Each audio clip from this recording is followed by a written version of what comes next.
A group known as the Progressive Ambassadors for APC Project has called on President Bola Ahmed Tinubu to deliver on his campaign promises on greater inclusion and representation of women and youth in political appointments and offices in his cabinet.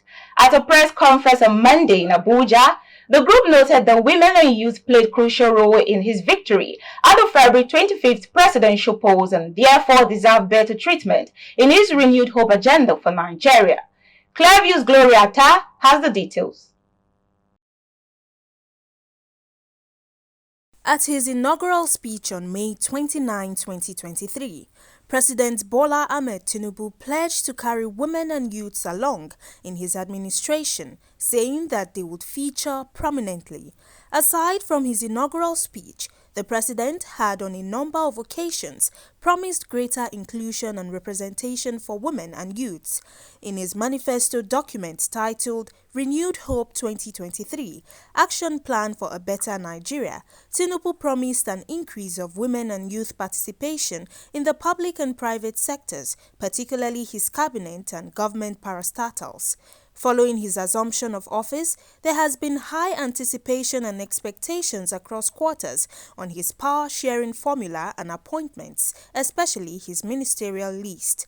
To this end, a group known as the Progressive Ambassadors for APC Project are calling on President Bola Ahmed Tinubu to deliver on his campaign promises for greater participation of women and youths in political appointments and offices in his cabinet. We therefore use this opportunity to remind Mr. President on the much expected ministerial appointments and other political appointments, for youth and women inclusion as stated in his manifesto, for at least 3 cabinet positions for persons under the ages of 40 and 6 more positions for members under the ages of 50, not forgetting the presidential directives in the manifesto of Mr. President, the manifesto of our party, requiring 20% of political appointments to MDAs to be reserved for qualified people under the ages of 40. The group also urged the president to give consideration to qualified APC stalwarts who played crucial roles in ensuring his victory at the February 25th presidential polls. This press conference is basically to endear the President Bola Ahmed Tinubu, to look inwards towards those that have really promised and they have really worked so hard, tirelessly, to bring him into power today.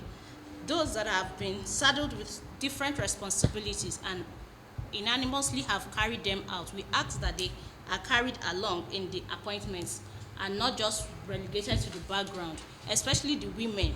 The National Women Leader, Dr. Betta Edu, the Mrs. Uju Ohane, the lady, and all other women that have really contested, those that contested alongside the president.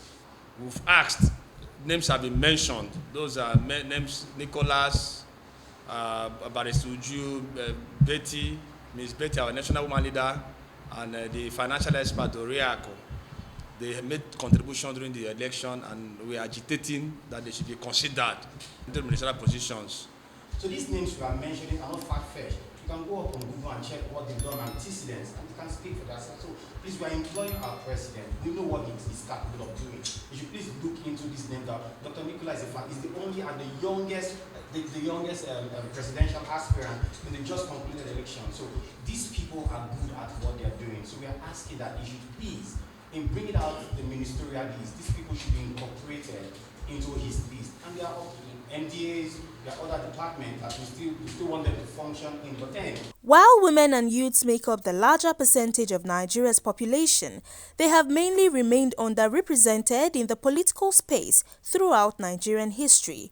The group, however, says it is confident in President Bola Ahmed Tinubu's capacity to turn the tide around for women and youths in the country. Gloria Atta, reporting for Clearview News.